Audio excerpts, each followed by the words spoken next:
I'm Joel Landmine. This is called Riviera. There are those that want a Lotus or a Bentley.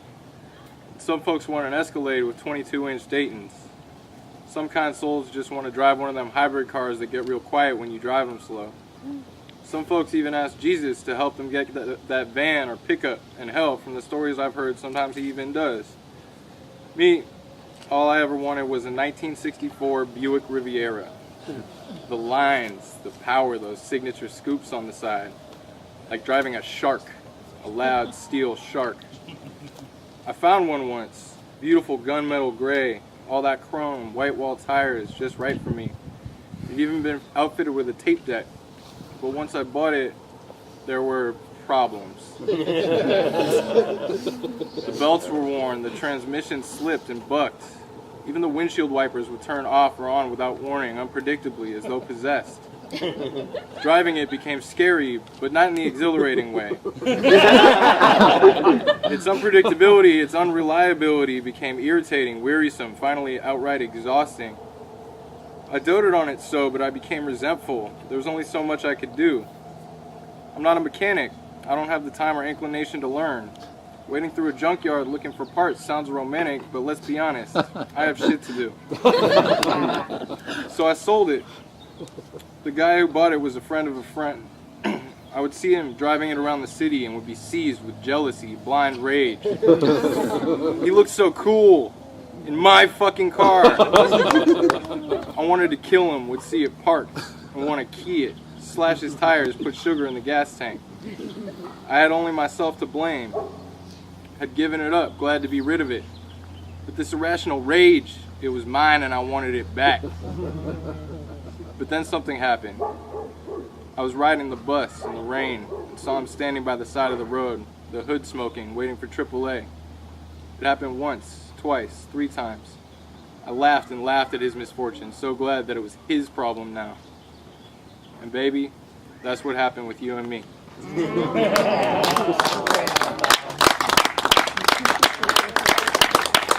Alright, this is an Oakland poem. Oaktown. It's called For Better or For Worse, Being a Man in a Patriarchal Society Means That I Can Pee Pretty Much Wherever the Fuck I Want. In the Vietnamese noodle place by the lake, there is a unisex restroom and a men's room.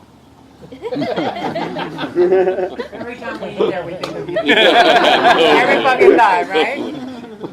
Alright, so this is the poem that's in the new Be About It. Thank you, Alexandra, for having us all here and for publishing my poem. And thanks to Cassandra. I'm sorry I forgot to say thank you earlier.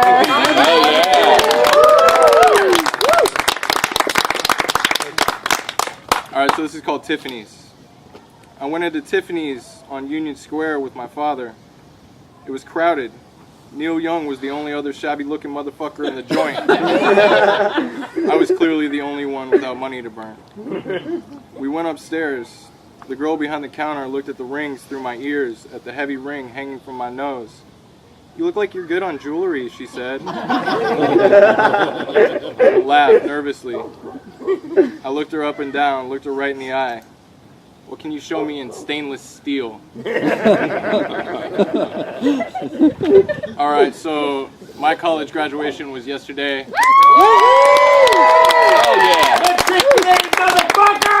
But I did not graduate college yesterday. So this is a poem about going to college. It's called Too Short and Biggie Study Body Fat Deposition for Midterm on the Evolution of Human Sexual Dimorphism. 10 to 20% of lady fat is called gluteofemoral fat that they store during childhood and puberty. It has extra nutrients for when they produce milk. I thought I'd never remember the word gluteofemoral until this morning when I realized it just means ass and thighs in Latin. All we want is hoes. Gluteofemoral hoes.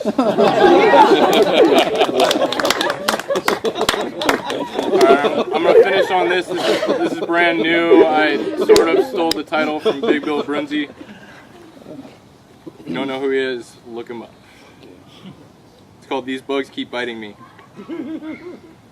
I never see them, but I'm covered in the bites.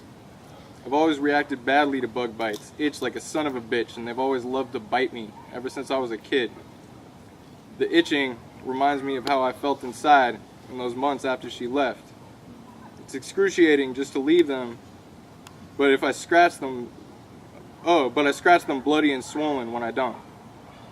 Except now, when you rub the cream on the ones on my back that I can't reach, I'm here with you as I could just never be them. Thanks a lot, guys.